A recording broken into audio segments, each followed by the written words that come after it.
আসসালামু আলাইকুম, স্বাগতম ইনফোভার্স সংবাদে। আমি মোহাম্মদ জয়েদ মাহমুদ আজকের সব আন্তর্জাতিক খবর নিয়ে হাজির হয়েছি। শুরুতেই জানিয়ে দিব সংবাদ শিরোনাম, তারপর বিস্তারিত। ইরানে আরও ৩ সপ্তাহ যুদ্ধের পরিকল্পনা ইসরায়েলের। ইরানের পর ইসরায়েলের পরবর্তী টার্গেট তুরস্ক। ২৪ ঘণ্টায় মার্কিন ঘাঁটিতে ২১ বার হামলার দাবি ইরাকি সশস্ত্র গোষ্ঠীর। ইরাকে মার্কিন দূতাবাসে বড় ধরনের ড্রোন রকেট হামলা। ইরানকে নিঃশেষ করতে যুক্তরাষ্ট্রকে চাপ দিচ্ছে আরব মুসলিম দেশগুলো। এই বিষয়ে আপনার মতামত কমেন্টে জানান এবং যুদ্ধের সব আপডেট আগে পেতে চ্যানেলটি সাবস্ক্রাইব করে যাবেন। আসসালামু আলাইকুম, স্বাগতম জানাচ্ছি ইনফোভার্স সংবাদে। আমি মোহাম্মদ নাহিদ ইসলাম। এতক্ষণ শুনছিলেন সংবাদ শিরোনাম, এবার বিস্তারিত কর। ইরানে আরও ৩ সপ্তাহ ব্যাপক কৌশলগত অভিযান ও ভূরাজনৈতিক চাপ প্রয়োগের পরিকল্পনা করছে ইসরায়েল, যা মধ্যপ্রাচ্যের বর্তমান পরিস্থিতিকে আরও জটিল করে তুলেছে। এবং এই বিষয়টি নিয়ে আন্তর্জাতিক মহলে চলছে ব্যাপক বিশ্লেষণ ও জল্পনা কল্পনা। কারণ আমরা সবাই জানি যে মধ্যপ্রাচ্যের এই দুটি দেশের মধ্যকার সম্পর্ক দীর্ঘদিন ধরেই অত্যন্ত উত্তেজনাপূর্ণ, এবং সাম্প্রতিক এই নতুন পরিকল্পনার খবর বিশ্ব অর্থনীতি ও আন্তর্জাতিক কূটনীতিতে বড় ধরনের প্রভাব ফেলতে শুরু করেছে। বিশেষ করে জ্বালানি তেলের বাজার এবং বৈশ্বিক সাপ্লাই চেইনে এর একটি নেতিবাচক প্রভাব পড়ার আশঙ্কা করছেন অর্থনীতিবিদরা। কেননা ইরান বিশ্বের অন্যতম প্রধান জ্বালানি তেল উৎপাদনকারী দেশ, এবং এই অঞ্চলে যে কোনো ধরনের দীর্ঘমেয়াদী অস্থিতিশীলতা সরাসরি গ্লোবাল মার্কেটে তেলের দাম বাড়িয়ে দিতে পারে, যার প্রভাব পড়বে বিশ্বের প্রতিটি সাধারণ মানুষের দৈনন্দিন জীবনে। আপনারা যারা নিয়মিত আমাদের সংবাদ বিশ্লেষণ দেখেন তারা নিশ্চয়ই জানেন যে ইসরায়েল এবং ইরানের মধ্যকার এই স্নায়ুযুদ্ধ বা ছায়াযুদ্ধ নতুন কিছু নয়, তবে সরাসরি ৩ সপ্তাহের একটি দীর্ঘমেয়াদী কৌশলগত বা সামরিক পরিকল্পনার কথা যখন আন্তর্জাতিক গণমাধ্যমে উঠে আসে, তখন সেটি আর কেবল আঞ্চলিক সংকটের মধ্যে সীমাবদ্ধ থাকে না, বরং এটি গ্লোবাল সুপার পাওয়ার বা পরাশক্তিগুলোর মনোযোগ আকর্ষণ করে, যেখানে জাতিসংঘ থেকে শুরু করে ইউরোপীয় ইউনিয়ন এবং মার্কিন যুক্তরাষ্ট্রের মতো শক্তিশালী রাষ্ট্রগুলো এই পরিস্থিতি নিবিড়ভাবে পর্যবেক্ষণ করছে, এবং তারা চেষ্টা করছে কূটনীতিক আলোচনার মাধ্যমে এই উত্তেজনা প্রশমিত করার। কারণ বর্তমান বিশ্ব অর্থনীতি এমনিতেই নানা ধরনের চ্যালেঞ্জের মধ্য দিয়ে যাচ্ছে, এবং এর মধ্যে নতুন করে কোনো বড় ধরনের সংঘাত শুরু হলে সেটি বৈশ্বিক মূল্যস্ফীতিকে আরও উস্কে দেবে। তাই বিশ্লেষকরা মনে করছেন ইসরায়েলের এই ৩ সপ্তাহের পরিকল্পনার মূল লক্ষ্য হয়তো সরাসরি বড় কোনো ধ্বংসযজ্ঞ নয়, বরং ইরানের পারমাণবিক কর্মসূচি এবং তাদের আঞ্চলিক মিত্রদের ওপর একটি মনস্তাত্ত্বিক ও কৌশলগত চাপ সৃষ্টি করা, যাতে করে ভবিষ্যৎ আলোচনার টেবিলে তারা নিজেদের অবস্থানকে আরও শক্তিশালী করতে পারে। প্রিয় দর্শক, ইরানের পর ইসরায়েলের পরবর্তী কৌশলগত ও কূটনৈতিক টার্গেট হতে যাচ্ছে তুরস্ক। এমন একটি চাঞ্চল্যকর খবর সাম্প্রতিক আন্তর্জাতিক রাজনীতির মাঠে ব্যাপক আলোচনার জন্ম দিয়েছে, এবং এটি যদি সত্যি হয় তবে মধ্যপ্রাচ্য ও ইউরোপের ভূ রাজনীতিতে এক অভূতপূর্ব পরিবর্তন আসতে চলেছে। কারণ তুরস্ক কেবল একটি শক্তিশালী মুসলিম রাষ্ট্রই নয়, বরং তারা ন্যাটো বা নর্থ আটলান্টিক ট্রিটি অর্গানাইজেশনের অন্যতম গুরুত্বপূর্ণ সদস্য, এবং এশিয়া ও ইউরোপের মধ্যে একটি ভৌগোলিক সেতুবন্ধন হিসেবে কাজ করে। তাই তুরস্কের সাথে ইসরায়েলের সম্পর্ক অবনতি হওয়া মানে হল পুরো ভূমধ্যসাগরীয় অঞ্চলের নিরাপত্তা ও অর্থনৈতিক কাঠামোতে একটি বড় ধরনের ধাক্কা লাগা।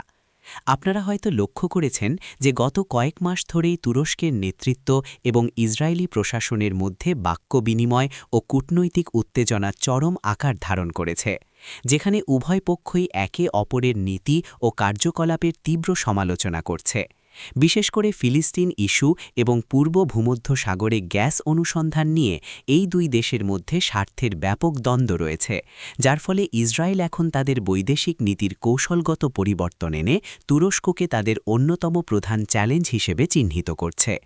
আর এই পরিস্থিতির কারণে দুই দেশের মধ্যকার দীর্ঘদিনের বাণিজ্যিক সম্পর্ক মারাত্মক হুমকির মুখে পড়েছে।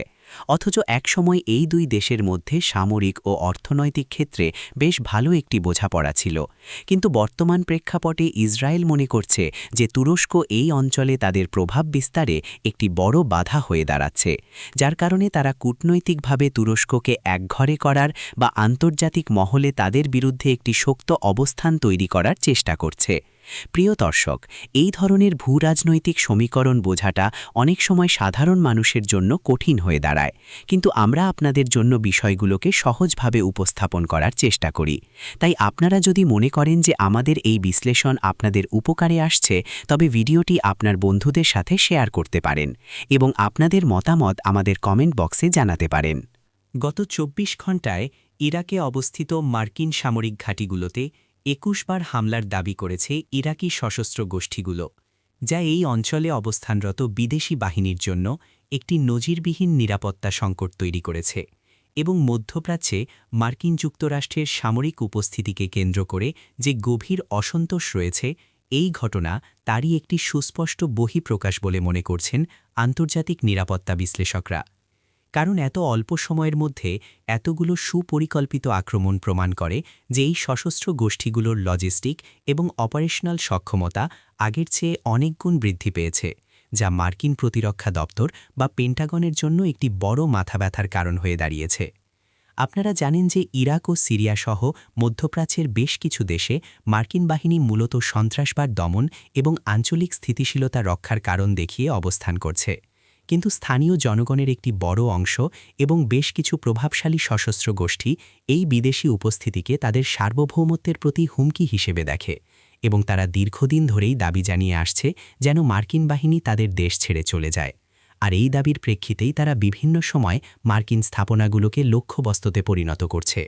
তবে মাত্র ২৪ ঘণ্টার ব্যবধানে ২১টি হামলার ঘটনা প্রমাণ করে যে পরিস্থিতি এখন আর আগের মতো নেই, বরং এটি একটি নতুন পর্যায়ের উত্তেজনার দিকে মোড় নিচ্ছে, যেখানে ড্রোন এবং আধুনিক রকেট প্রযুক্তি ব্যবহার করে এই গোষ্ঠীগুলো মার্কিন রাডার ও আকাশ প্রতিরক্ষা ব্যবস্থাকে ফাঁকি দেওয়ার চেষ্টা করছে, যার ফলে সেখানে অবস্থানরত সাধারণ সৈন্য থেকে শুরু করে লজিস্টিক সাপোর্ট টিমের সদস্যদের জীবনও চরম ঝুঁকির মুখে পড়ছে। দর্শক, এই ধরনের খবরগুলো যখন আমরা আপনাদের সামনে নিয়ে আসি, তখন আমাদের মূল উদ্দেশ্য থাকে বিশ্বজুড়ে ঘটে যাওয়া ঘটনাবলীর পেছনের আসল কারণগুলো আপনাদের সামনে তুলে ধরা। তাই আপনারা যদি আমাদের এই প্রচেষ্টা পছন্দ করেন, তবে চ্যানেলটি সাবস্ক্রাইব করে বেল আইকনটি চেপে দিন যাতে কোনো আপডেট মিস না হয়।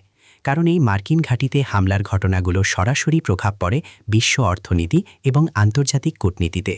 ইরাকে মার্কিন দূতাবাসে বড় ধরনের ড্রোন ও রকেট হামলা আন্তর্জাতিক কূটনীতি এবং ভিয়েনা কনভেনশনের উপর একটি বড় ধরনের আঘাত হিসেবে বিবেচিত হচ্ছে, কারণ যে কোনো দেশের দূতাবাস সেই দেশের সার্বভৌম ভূখণ্ড হিসেবে গণ্য হয় এবং সেখানে হামলা মানে সরাসরি সেই রাষ্ট্রকে চ্যালেঞ্জ করা। আর ইরাকের রাজধানী বাগদাদের অত্যন্ত সুরক্ষিত গ্রিন জোনে অবস্থিত মার্কিন দূতাবাসে এই আধুনিক প্রযুক্তির ড্রোন ও রকেট হামলা প্রমাণ করে যে হামলাকারীদের প্রযুক্তিগত সক্ষমতা এখন এমন এক পর্যায়ে পৌঁছেছে যা ঐতিহ্যবাহী নিরাপত্তা ব্যবস্থাকে সহজেই ভেদ করতে সক্ষম। এই ঘটনাটি পুরো আন্তর্জাতিক সম্প্রদায়কে গভীরভাবে উদ্বিগ্ন করেছে, কারণ কূটনীতিক মিশনে হামলা একটি অত্যন্ত স্পর্শকাতর বিষয়, যা আন্তর্জাতিক রীতিনীতির সম্পূর্ণ পরিপন্থী। আপনারা যারা আন্তর্জাতিক সম্পর্ক নিয়ে কিছুটা ধারণা রাখেন, তারা জানেন যে বাগদাদের এই গ্রিন জোন হচ্ছে পৃথিবীর অন্যতম সুরক্ষিত এলাকা, যেখানে শুধু মার্কিন দূতাবাসই নয়, বরং আরও অনেক দেশের দূতাবাস এবং ইরাকের গুরুত্বপূর্ণ সরকারি ভবনগুলো অবস্থিত। তাই সেখানে এই ধরনের একটি বড় হামলা চালানো মানে হল ইরাক সরকারের অভ্যন্তরীণ নিরাপত্তা ব্যবস্থাকে সরাসরি বৃদ্ধাঙ্গুলি দেখানো।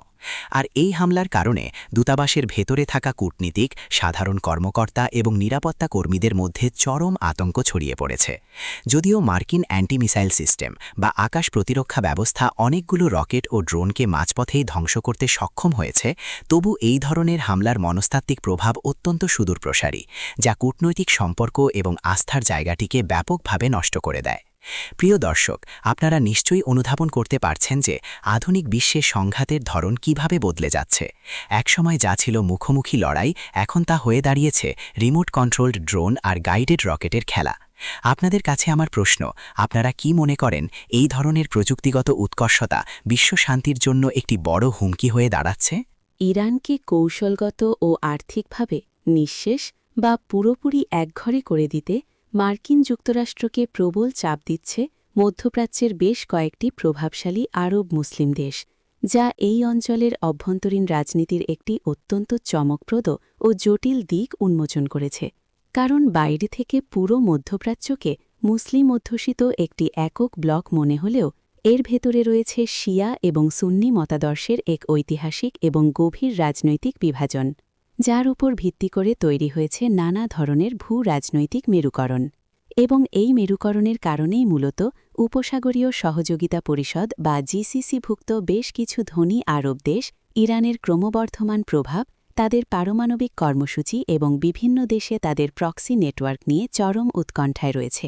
আর সেই উৎকণ্ঠা থেকেই তারা ওয়াশিংটনের করিডোরে ব্যাপক লবিং চালিয়ে যাচ্ছে, যাতে আমেরিকা ইরানের ওপর আরও কঠোর অর্থনৈতিক নিষেধাজ্ঞা আরোপ করে এবং কূটনৈতিকভাবে তাদের এমন অবস্থায় নিয়ে যায় যেখান থেকে তারা আর মাথা তুলে দাঁড়াতে না পারে।